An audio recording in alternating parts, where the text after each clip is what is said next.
오늘 본문 말씀이 자세히 들여다보면 굉장히 흥미로운 부분이 있는 것은 베드로 사도가 예수님의 제자로서 경험했던, 예수님과 함께 하면서 느끼고 배우고 깨닫고 체험했던 경험들이 오늘 베드로전서 5장 속에 고스란히 녹아있는 것을 발견할 수 있기 때문입니다. 1절에 보면 무엇이라고 이야기합니까? 베드로 사도가 자기를 소개하면서 그리스도의 고난의 증인이요 라고 말하지요. 저 같았으면 고난의 증인이라고 말하지 않고 예수 그리스도의 부활의 증인이요 라고 이렇게 말했을 것 같아요.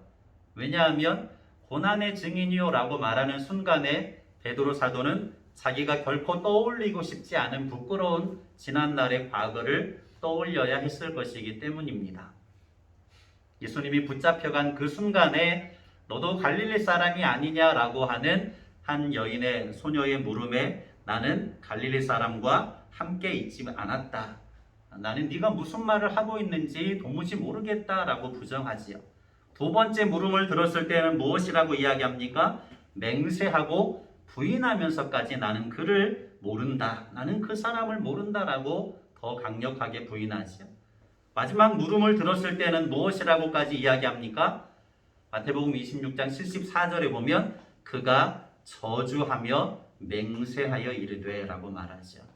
더 강도가 세지지요. 나는 절대로 예수라고 하는 자를 모른다. 저 갈릴리 사람을 모른다. 나와는 전혀 상관이 없는 사람이다라고 아주 강력하게 부인하고 있는 모습을 보게 됩니다.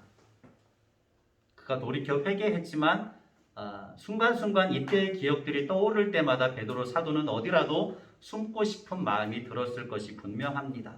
그토록 예수님의 으뜸 제자라고 자랑하고 자랑했던 사도 베드로였음에도 불구하고 결정적인 순간에는 뒤로 숨어버리고 말았던 자신의 연약한 모습이 예수님의 십자가 그 시절을 떠올릴 때마다 베드로의 기억 속에 상기되었을 것이지요. 2절의 말씀에 보면 하나님의 양무리를 치되라고 하는, 장로들에게 하나님의 양무리를 치라라고 하는 교훈을 들려주고 있습니다. 그런데 복음서에 예수님께서 부활하신 이후에 어떤 일이 있습니까? 요한복음 21장에 보면 베드로 사도를 특별하게 불러서 예수님께서 당부하십니다. 3번 반복해서 내 양을 먹이라, 그리고 내 양을 치라, 내 양을 먹이라 라고 하면서 베드로 사도에게 당부하는 그런 장면들을 보게 되어지는데, 2절의 말씀에 베드로 사도가 자신과 같은 장로들에게, 그 당시에 목회하는 자들에게 내 양을 치라, 우리 예수님의 양을 치라 라고 하는 권면을 하고 있지요. 4절에서는 무엇이라고 이야기합니까? 시들지 않는 영광의 관을 얻으리라 이렇게 교훈합니다. 베드로 사도는 야고보와 요한과 함께 예수님께서 신령한 모습으로 변화되시는 것을 현장에서 직접 목격했던 사람이지요. 변화산 사건을 경험했던 사람이 베드로입니다.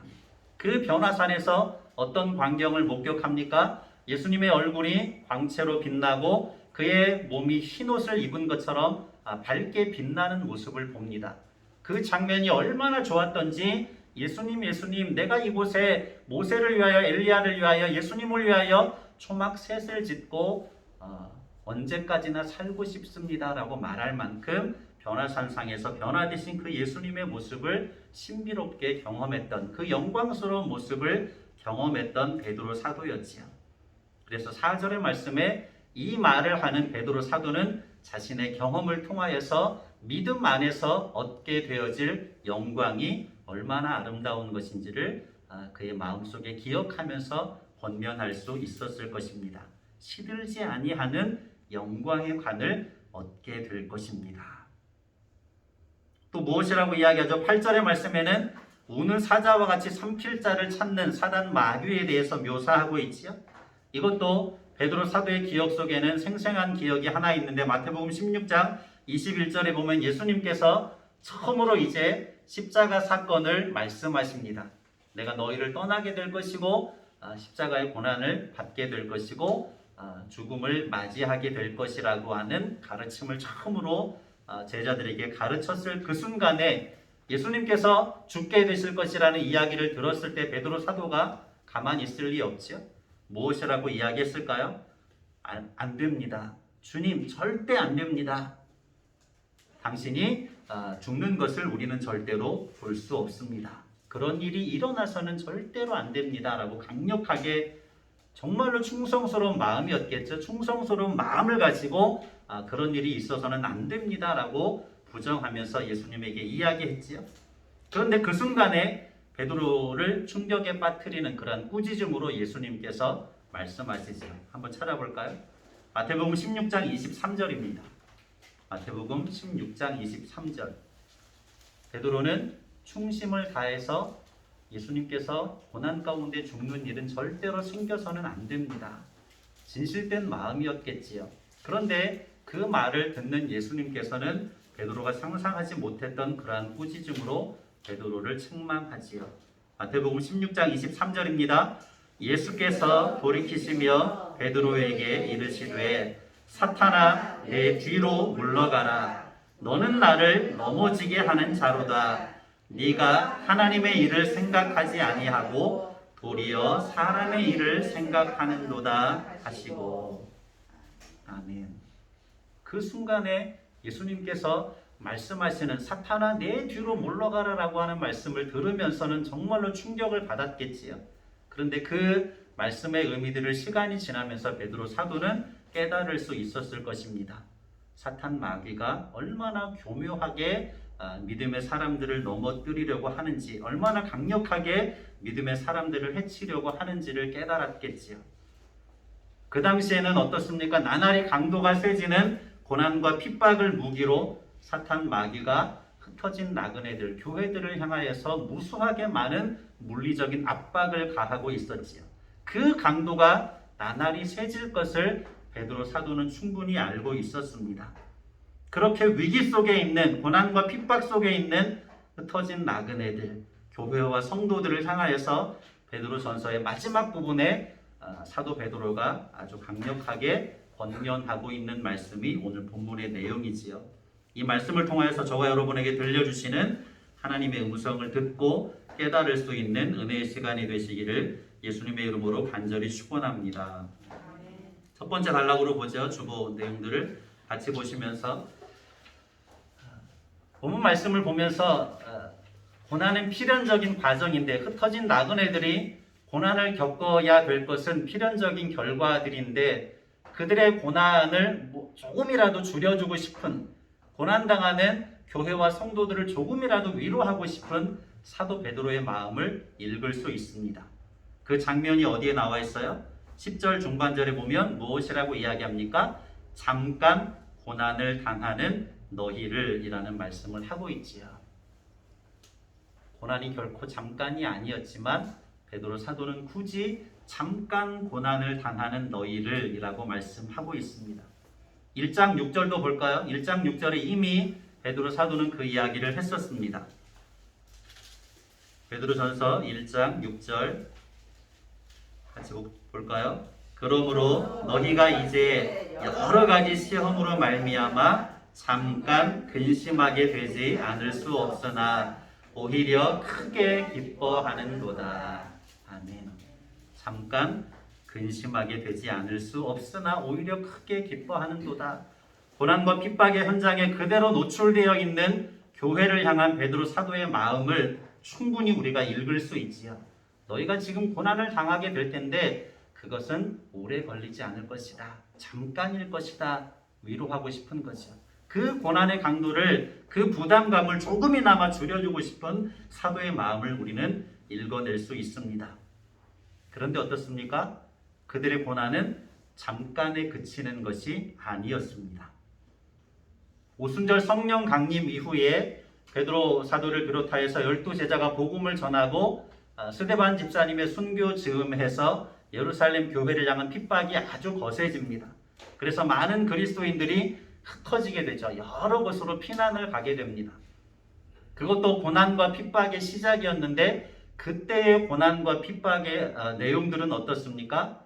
어찌할 수 없는 유대 동족들이었기 때문에 그때의 고난과 핍박은 지금과 같은 물리적인 압박을 가하지는 않는 그러한 고난이었고 핍박이었습니다. 같은 민족으로서의 동질성을 그들은 가지고 있었기 때문이죠. 그런데 지금은 어떻습니까? 같은 민족으로서의 동질성이 없습니다. 로마의 물리적인 핍박입니다. 그것도 어떤 이유에서부터 핍박이 시작되고 있습니까? 아주 간악한 정치적인 목적에 의해서 핍박이 시작되고 있습니다. 로마 시내가 불타버렸고 네로 황제가 그것을 아마 불을 질렀다라고 하는 소문이, 흉흉한 소문이 들기 시작하면서 그 불타버린 것에 대해서 네로 황제가 제대로 된 대책을 내놓지 못하면서 시민들 여론이 아주 흉흉했습니다. 그 모든 주범으로 네로 황제를 시민들이 향하고 있었죠. 그 분노를 향하고 있었습니다. 그 분노의 불길을 어딘가 다른 곳으로 돌려놔야만 했지요. 그것을 어떻게 한 것입니까? 그 정치하는 사람들이 그리스도인들이 불을 지른 것이다 라고 그 분노의 불길을 시민들이 그리스도인들을 향하도록 돌려버리고 마는 것이지요. 그때부터 교회를 향한 물리적인 핍박이 시작이 됩니다.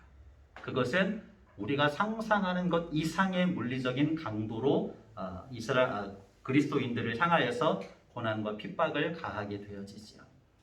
잠깐이 아니었던 것은 그때로부터 시작해서 연도로 따지면 거의 250여 년간 콘스탄틴 대제가 주후 313년에 기독교를 공인하기 전까지 250여 년, 두세기 반 동안이나 계속해서 그리스도인들을 향한, 교회를 향한 핍박이 지속되는 것을 우리가 역사 속에서 알 수 있습니다. 250여 년은 짧은 시간이 아니죠. 근데 베드로 사도는 무엇이라고 이야기합니까? 잠깐 고난을 받게 되겠지만 이라고 이야기하고 있죠. 그들이 당하는 그 고난의 강도가 어떤 의미인지를 베드로 사도는 충분히 짐작할 수 있었을 것입니다. 로마 시내 한복판에 있었던 사도 베드로였기 때문에, 그리고 이 무렵에 베드로 사도가 어떻습니까? 얼마 지나지 않아서, 베드로 후서를 쓴 지 얼마 지나지 않아서 로마의 대화재 사건이 있은 지 불과 2, 3년 지나지 않아서 순교를 당하지요. 또 누구도 이 당시에 순교를 당합니까? 사도 바울 역시도 순교를 당합니다. 교회를 향한 핍박이 얼마나 거세였던지를 우리가 실제할 수 있는 내용들이라고 할 수 있는 것이요. 그러한 고난과 핍박의 강도가 교회를 향하여서 지속되고 있는 그러한 상황 속에서, 그것을 충분히 베드로 사도는 인지하고 있는 상황 속에서 흩어진 나그네들에게 너희가 지금 고난을 당하는 것은 필연이지만 그것은 결코 길지 않을 것이다. 잠깐에 지나지 않을 것이다. 그들의 부담을 줄여주고 있는 베드로 사도의 마음을 알 수 있습니다. 1장에서 4장까지 그리고 5장의 내용들까지 이 내용을 한 단어로 정리하면 무엇일까요? 고난입니다. 고난. 그리스도인들을 향한 고난입니다. 교회를 향한 고난이죠. 흩어진 나그네들을 향한 고난이라고 할 수 있습니다. 그 고난은 필연적인 것이라는 사실을 이야기하고 있습니다.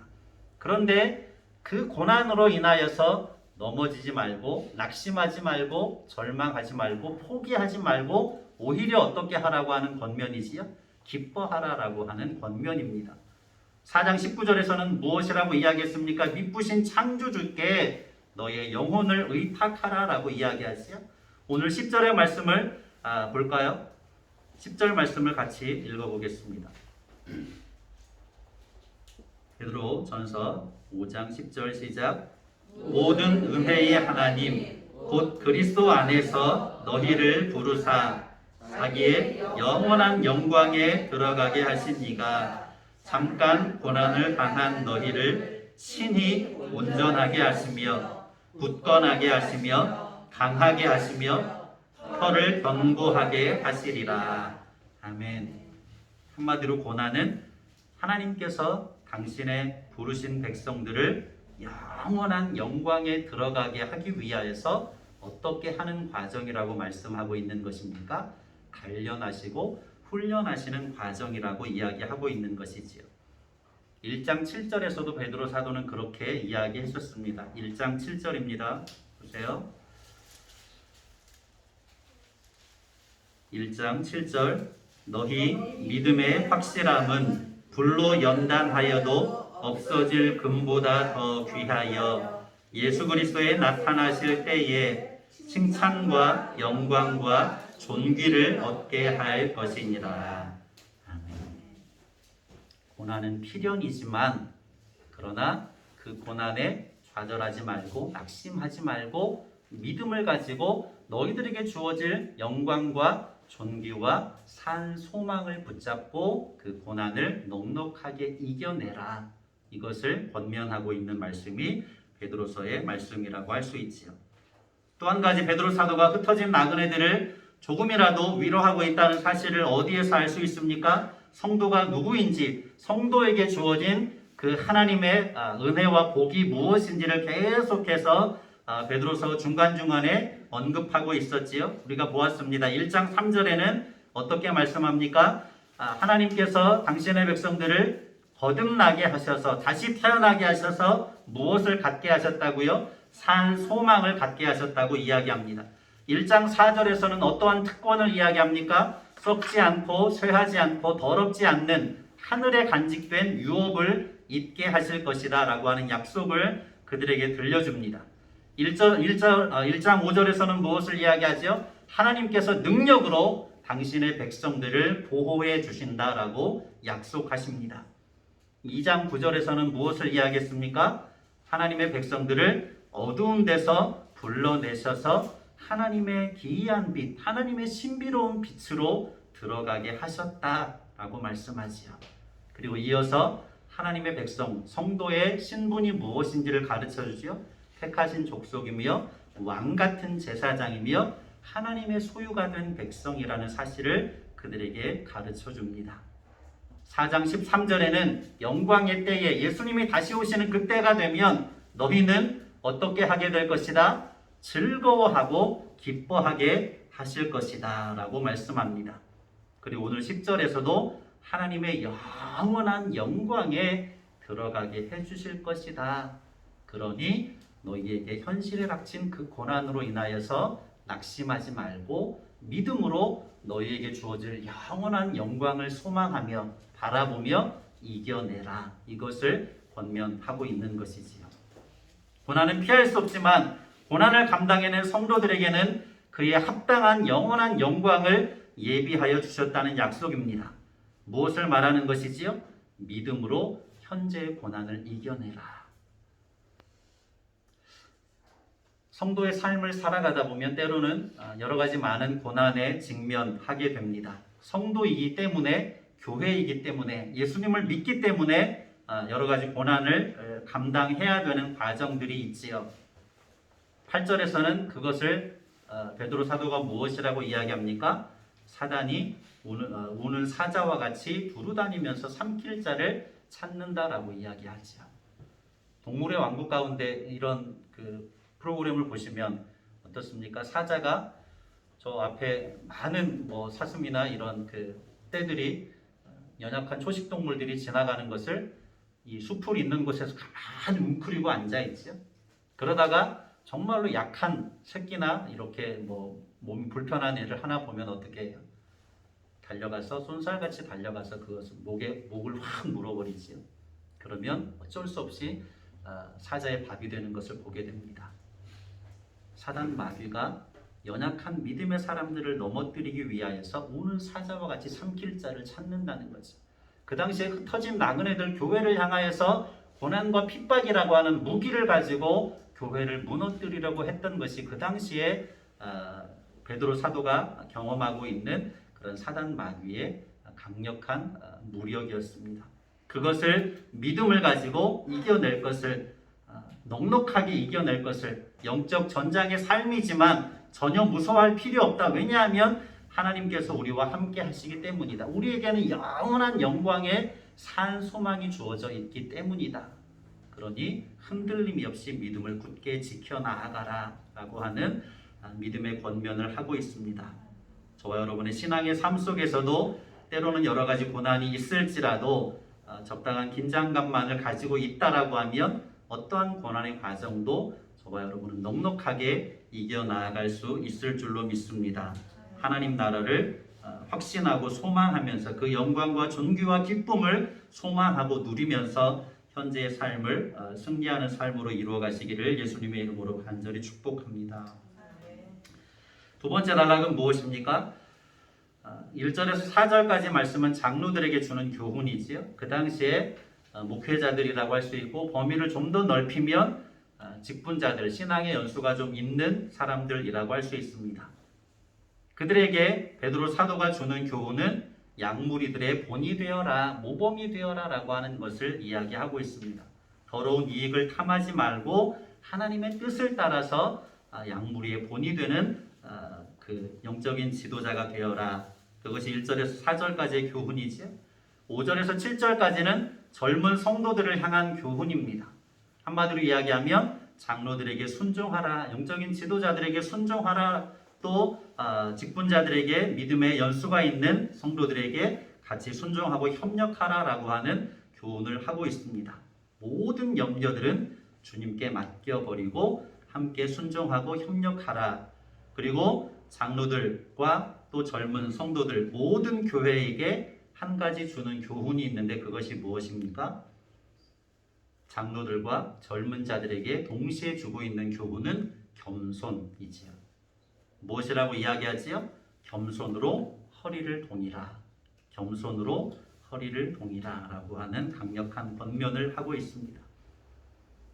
여러분도 느끼시겠지만 성경을 읽어가다 보면, 성경의 말씀을 듣다 보면 생각하는 것 이상으로 겸손에 대한 교훈이 굉장히 많이 나타나고 있음을 발견할 수 있습니다. 예수님의 가르침 속에 우리가 마태복음의 말씀을 통해서도 보았었지만 16장에서 예수님께서 교회를 이렇게 세우시겠다, 내 교회를 세우시겠다라고 하는 분명한 가르침을 주시고 나서 12 제자에게 가장 중요하게 가르친 교훈이 겸손이었습니다.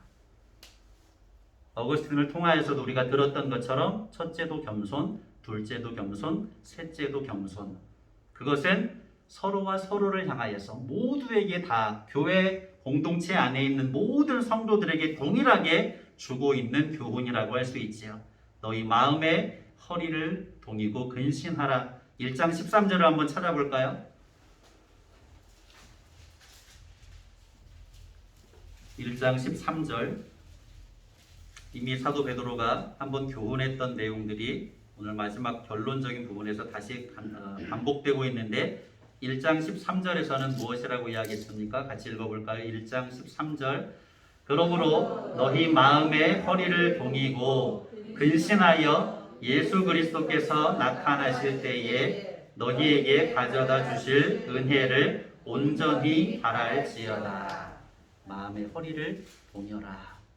마음의 굳은 결심을 할 것을 교훈했습니다. 그리고 오늘 말씀에서는 겸손으로 허리를 동여라.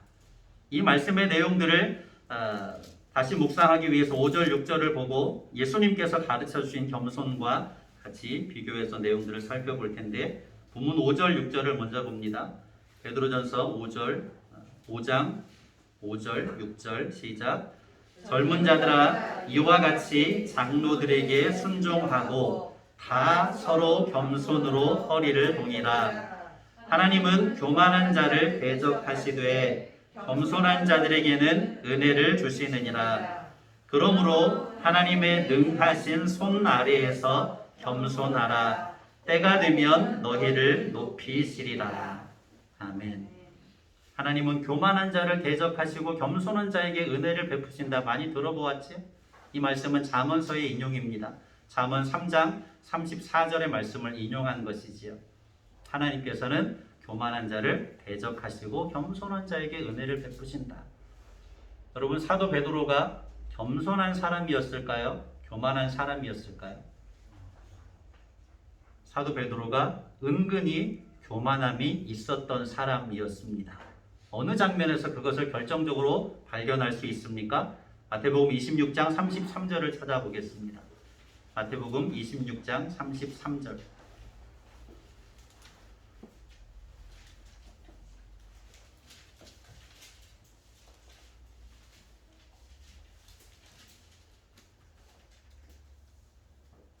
같이 봅니다. 베드로가 대답하여 이르되 모두 주를 버릴지라도 나는 결코 버리지 않겠나이다. 똑같은 말씀을 기록한 장면이 마가복음 14장 29절에 나와 있는데 베드로가 여짜오되 다 버릴지라도 나는 그리하지 않겠습니다. 다 예수님을 떠날지라도 나는 절대로 떠나지 않겠습니다. 다 버릴지라도 나는 절대로 버리지 않겠습니다. 다른 제자들은 예수님을 떠날지언정 나는 절대로 떠나지 않겠습니다. 자신만만했지요? 사자성어로 독야청청이라고 할까요? 다른 제자들은 다 떠날지라도 나는 결코 떠나지 않을 것입니다. 교만한 마음이 베드로 사도에게 있었습니다. 그런데 어떻습니까? 그 교만이 얼마나 무기력한 것인지를 베드로 사도는 뼈저리게 경험했을 것입니다. 예수님을 3번씩이나 부인하고 있는, 그것도 맹세하고 저주하면서까지 나는 갈릴리 사람을 절대로 모른다라고 부정하고 있는 자기 자신의 모습. 그 순간에 닭이 우는 소리를 들으면서 뼈저리게 자신의 교만함을 회개하고 돌이켰을 것이지요. 그러면서 예수님께서 얼마나 겸손한 모범을 자신들에게 보여주셨는지를 깨달을 수 있었습니다. 요한복음 13장 4절의 말씀이지요. 허리를 동이라, 마음의 허리를 동이라, 겸손의 허리를 동이라 라고 하는 말씀은 예수님의 이 장면을 연상하면서 베드로 사도가 권면하고 있는 내용이지요. 요한복음 13장 4절입니다.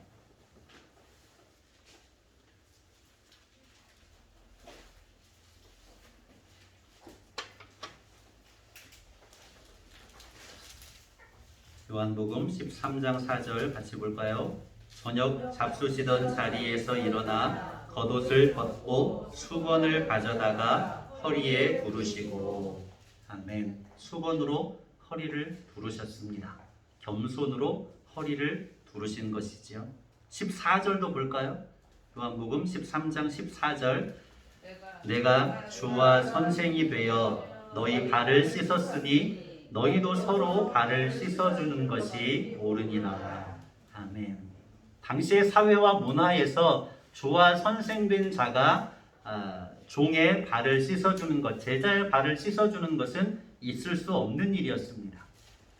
어떤 때 발을 씻어줍니까? 주인이 밖에 나갔다가 출타했다가 다시 집으로 돌아왔을 때 종이 발 씻을 물을 가지고 주인의 발을 씻겨주는 것이 그 시대 속에 자연스러운 문화였습니다. 그런데 주와 선생된 자가 제자들의 발을 씻겨준다라고 하는 것은 지극한 겸손의 최고의 겸손의 모범이 되는 행위였지요. 그래서 그 모범을 보여주시면서 주와 선생이 되어서 너희의 발을 씻었으니 너희도 서로 발을 씻어주어라. 너희도 겸손하게 섬기는 자가 되어라. 권면하고 있지요. 그런데 당시의 제자들은 어떤 다툼을 하고 있었습니까? 네가 크니 내가 크니, 네가 으뜸이니 내가 으뜸이니라고 하는 다툼을 하고 있었습니다. 누가 큰 자인지를 변론하고 다투고 있는, 분쟁하고 있는 제자들이었지요. 그러한 제자들에게 마태복음 20장 27절로 28절에 예수님께서 교훈하십니다. 마태복음 20장 27절 28절.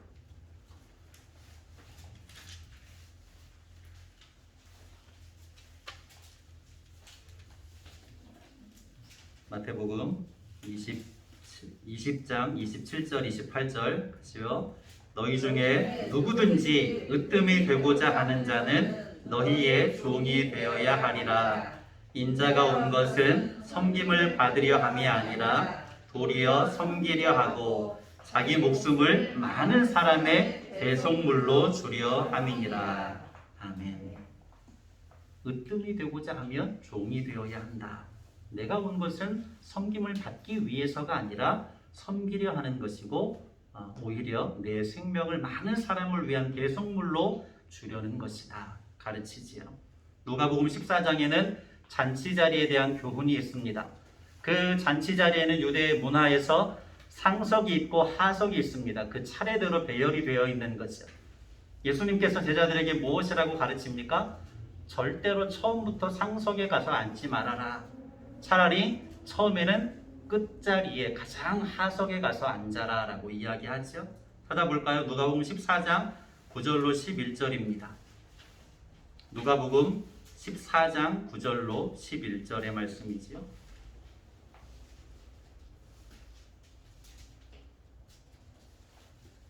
같이 봅니다. 너와 그를 청한 자가 와서 너더러 이 사람에게 자리를 내주라 하리니 그때에 네가 부끄러워 끝자리로 가게 되리라. 청함을 받았을 때에 차라리 가서 끝자리에 앉으라. 그러면 너를 청한 자가 와서 너더러 벗이여 올라 앉으라 하리니 그때에야 함께 앉은 모든 사람 앞에서 영광이 있으리라. 무릇 자기를 높이는 자는 낮아지고 자기를 낮추는 자는 높아지리라. 아멘. 지극한 겸손을 계속해서 제자들에게 가르치고 있지요. 다시 오늘 본문 5절 6절로 넘어오겠습니다. 베드로전서 5장 5절 6절 이 말씀을 읽으면서 정리하겠습니다. 5절 6절 예수님께서 계속해서 제자들에게 가르쳤던 겸손의 의미들 수건으로 허리를 동이시면서 제자들에게 발을 씻어주시는 그러한 교훈을 통하여서 가르쳐 주셨던 모범들을 베드로 사도는 흩어진 나그네들 교회들에게 그대로 가르치고 있습니다. 5절 6절입니다. 젊은 자들아 이와 같이 장로들에게 순종하고 다 서로 겸손으로 허리를 동이라. 하나님은 교만한 자를 대적하시되 겸손한 자들에게는 은혜를 주시느니라. 그러므로 하나님의 능하신 손 아래에서 겸손하라. 때가 되면 너희를 높이시리라. 아멘. 5절의 말씀은 나눴죠. 6절에 하나님의 능하신 손 아래에서 겸손하라 라고 이야기하죠. 이 말의 의미는 무엇이겠습니까? 하나님의 능하신 손 아래에서 하나님보다 높은 자가 없습니다. 하나님보다 강한 자도 없지요. 하나님보다 거룩한 자도 없습니다. 내가 누구누구보다 낫다라고 교만하려고 하지 말고 하나님 앞에서 자신을 낮추고 납작 엎드리라고 하는 것이지요. 또 한 가지 무엇을 의미하냐면 고난과 핍박의 시절에 교만하게 세상 가운데 드러내서 나대지 말고, 요즘 말로 하면 나대지 말고 겸손하게 하나님의 보호하심 아래 깊이 숨어 있어라. 그리고 몸을 낮추어라. 이러한 교훈을 흩어진 나그네들 교회들에게 주고 있는 것이지요. 교만하게 세상 가운데 나대지 말고 하나님의 보호하심 아래에서 겸손하게 몸을 낮추고 숨기라는 것을 권면하고 있습니다. 하나님의 능하신 손 아래에서 겸손하라. 교회 공동체는 어떻게 해야 된다고요? 다 서로 겸손으로 허리를 동여야 합니다. 서로 겸손하라라고 하지도 않았고 그 앞에 다라고 하지요. 다 서로 겸손으로 허리를 동여라라고 권면합니다. 그리고 하나님의 능하신 손 아래에서 겸손하고 자기를 낮추는 자가 될 것을 권면하지요. 코로나19 바이러스로 인해서 교회를 향한 세상의 시선이 너무나도 부정적으로 많이 바뀌어져 있습니다. 참 어렵게 느껴지는 것이 사실이지. 이러한 시절에 교회 내부에서마저, 한국교회 전체 내부에서마저 분열하고 분쟁하게 된다라고 하면 교회는 더 큰 위험 속에, 위기 속에 빠지게 되겠지요. 베드로 사도 당시에 흩어진 나그네들, 교회들이 있습니다. 그 교회들이 고난과 핍박이 나날이 거세지고 있는데, 강력해지고 있는데, 교회 안에서마저 내분이 일어나고 고린도 교회처럼 분열이 일어나고 분쟁이 일어난다라고 하면 그 교회는 금방 무너지고 말겠지요. 그래서 베드로 사도는 교훈하고 있습니다. 너희는 서로 겸손으로 허리를 동여매라. 예수님의 그 모범을 떠올리면서 지극히 낮은 자가 되어서 겸손하게 섬기는 자가 되어라.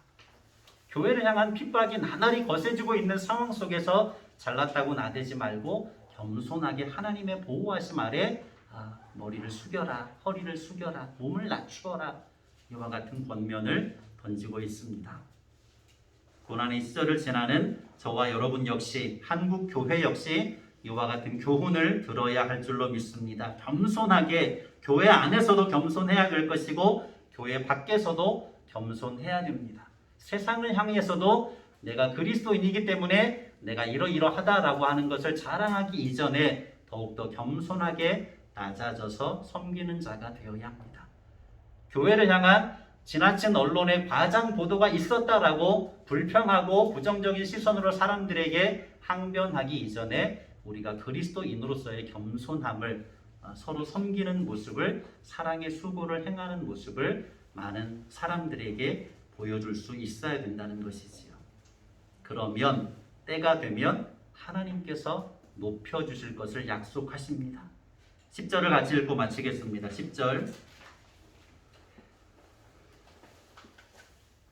시작. 모든 은혜의 하나님 곧 그리스도 안에서 너희를 부르사 자기의 영원한 영광에 들어가게 하신 이가 잠깐 고난을 당한 너희를 친히 온전하게 하시며 굳건하게 하시며 강하게 하시며 터를 견고하게 하시리라.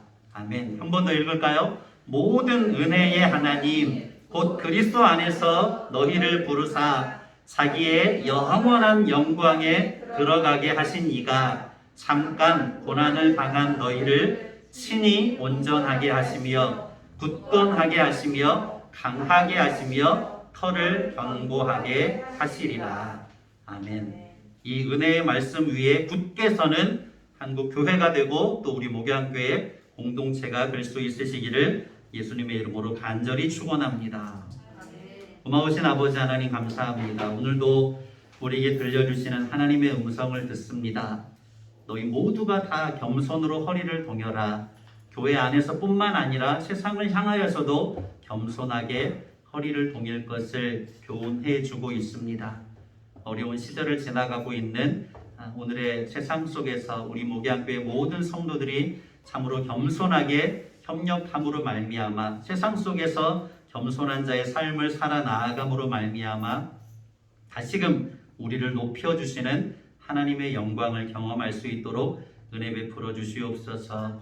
무엇보다도 어떠한 고난이라고 할지라도 지금 현재 당하는 어떠한 고난이라고 할지라도 장차 우리에게 주어지는 영원한 영광과는 좋게 비교할 수 없음을 온 심령으로 깨닫고 믿음으로 승리하는 우리 목양교회와 성도들이 되게 하시기를 간절히 축복하며 예수님의 이름으로 기도드립니다. 아멘.